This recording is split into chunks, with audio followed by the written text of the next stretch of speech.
CCI, Crash Course Instrumentation, presents episode number 21, Proximity Sensors and Sourcing, Syncing, PNP, NPN. Goal: identify common proximity sensor types, understand sourcing versus syncing outputs, and wire test PNP and NPN sensors with confidence. Credit: big thanks to Tony Kuphaldt and the open source community for empowering Crash Course Instrumentation. Opening hook.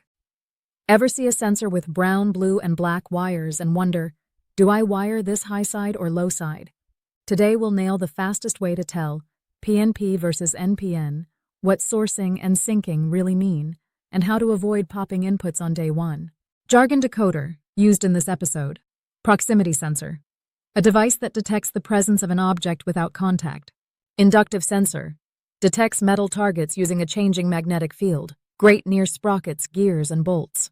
Capacitive sensor, detects changes in capacitance, can see liquids, plastics, powders, and sometimes wood or glass. Photoelectric sensor, uses light to detect objects.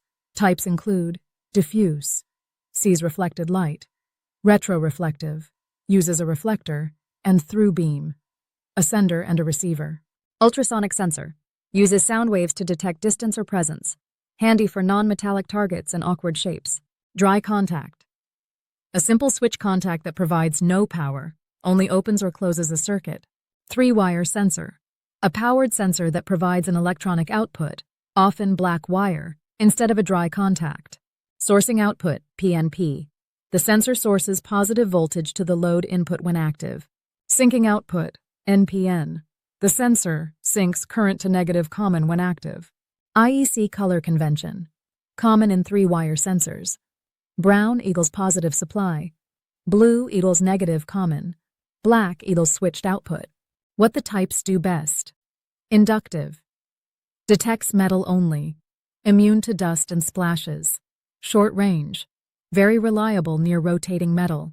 Capacitive, sees many materials, sensitive to buildup and moisture, good for level and plastic hoppers. Photoelectric, long range, alignment and cleanliness matter, great for conveyors and counting parts. Ultrasonic, good for transparent or irregular surfaces, can be affected by air turbulence and angle. PNP versus NPN, the fast mental picture. PNP, sourcing, think high side switch. The output drives positive to your PLC input or relay when the target is present. Your input reference is the common, blue. NPN, syncing. Think low side switch. The output pulls to common when the target is present. Your input ties up to positive through the card's internal resistor or an external pull-up. If a drawing shows brown, blue, black, assume three-wire and look for PNP or NPN on the label. When it only says no NC, confirm if it's a powered sensor or a dry contact style. Safety snapshot, Field Pro habits. Match sensor supply to the input card. Many industrial sensors are 24-volt direct current. Some are 12-volt or universal. Wrong supply cooks sensors. Use shielded cable and route away from motor leads and variable frequency drive outputs when possible to reduce false triggers.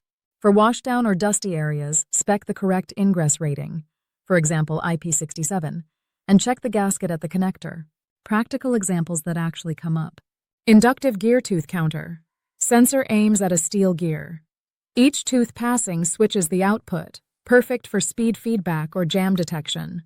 Capacitive bag fill detection. Sensor sees product level through a plastic chute. A small sensitivity tweak stops the conveyor when the bag is full. Photoelectric carton check. A retroreflective sensor confirms a carton is present at the labeler. Lens wipe on the maintenance checklist prevents false faults. Ultrasonic bin level.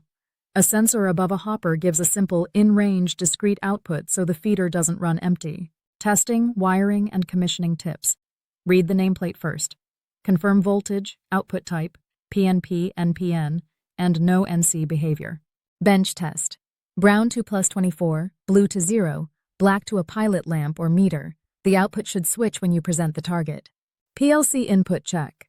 For PNP, wire black to the input and blue to the card common. For NPN, wire black to the input and provide the proper pull-up to +24 if the card requires it. No versus NC output.